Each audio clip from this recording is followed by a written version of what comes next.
అట్లిట్లా ఏపీల కూటమి సర్కారోళ్ళు గద్దెనెక్కి శుక్రవారంతోని 2 ఏళ్ళు అయ్యింది. అందుకే ఏమేమి ఎగిరబెట్టిర్రు, ఎట్లెట్లా చేసిర్రు, ఎన్ని అప్పులు తీర్చిర్రు, ఆడిన మాటలేంటి, తీర్చిన హామీలేంటి, గిట్ల ఒక్కోటి అన్ని చెప్పుకొచ్చిర్రు సర్కారోళ్ళు. అన్నిటికీ మించి 3 పార్టీల లీడర్లు ఒకటే గద్దె మీద నిలబడి భలే ముచ్చట్లు చెప్పుకొచ్చిర్రు. చూడుర్రి ఎవరి ముచ్చట ఎట్లున్నదో.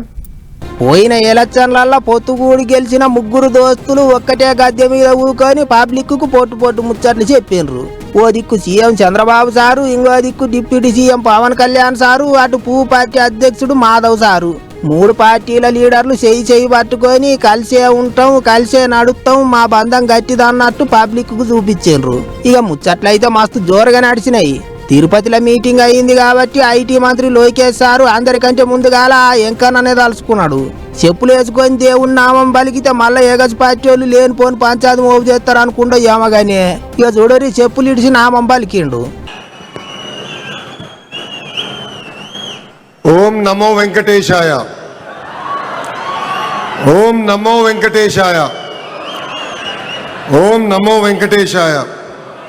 అట్లా ఎంకన్న నామం పలికినాకనే వేరే ముచ్చట చాలు చేసిండు సారు. జనసేనాని పవన్ సారు లోకేష్ సారుకు సొంత అన్న లెక్కనేనాట. అన్నలేని లోటు తీరుస్తాడు అన్నట్టు మాట్లాడిండు. అంతేకాదు రాజకీయాలల్లో సీఎం బాబు సారు విరాట్ కోహ్లీ లెక్కనాట. ఇప్పుడున్న రాజకీయాల్లో విరాట్ కోహ్లీ మన చంద్రబాబు నాయుడు గారు.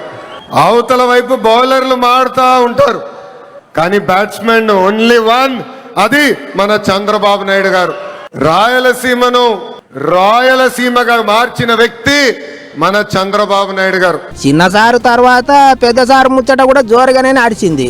2019లో గొడ్డలి పార్టీ ఇచ్చిన హామీలు మీలో అమలు చేసిన విధానం, 2024లో ఎన్డీఏ పార్టీ ఇచ్చిన ఎలక్షన్ మేనిఫెస్టో అమలు చేసిన విధానం చర్చించడానికి ఎక్కడైనా సరే నాతో సహా గ్రామంలో ఉండే మా కార్యకర్త కూడా సిద్ధమే.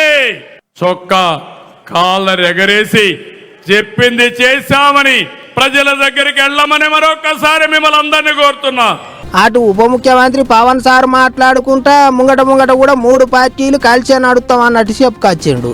ఇక ఓ దిక్కు సర్కారు గద్దెనెక్కి 2 ఏళ్ళు వచ్చినాయి కాబట్టి కూటమి లీడర్లు మీటింగ్ అయి జోలి చెప్తే, ఇంకో దిక్కు పక్క పార్టీ వాళ్ళు రాష్ట్రం అంతటా లొల్లులు చేసిండ్రు, ర్యాలీలు తీసిండ్రు, సర్కారు వాళ్ళ మీద బాణాలు ఎక్కువ పెట్టిండ్రు.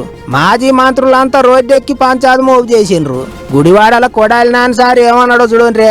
ఈ రోజు 29లో చంద్రబాబు నాయుడు తుప్పు కొట్టలు మాకు అవసరంలా.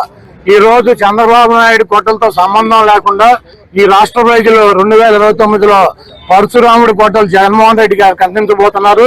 మీరు ఒకటి గుర్తు పెట్టుకోండి, ఆ గొడ్డలతో మీ పార్టీని, మీ అవినీతి సామ్రాజ్యాన్ని, మీ రాజకీయ జీవితాలని తెగనరికి భూమిలో పరశురాముడిలాగా పాతి పెడతాడు. గిట్లా గొడ్డలి ముచ్చట్లతోనే మరల పడుతుండ్రు పంక పార్టీ వాళ్ళు.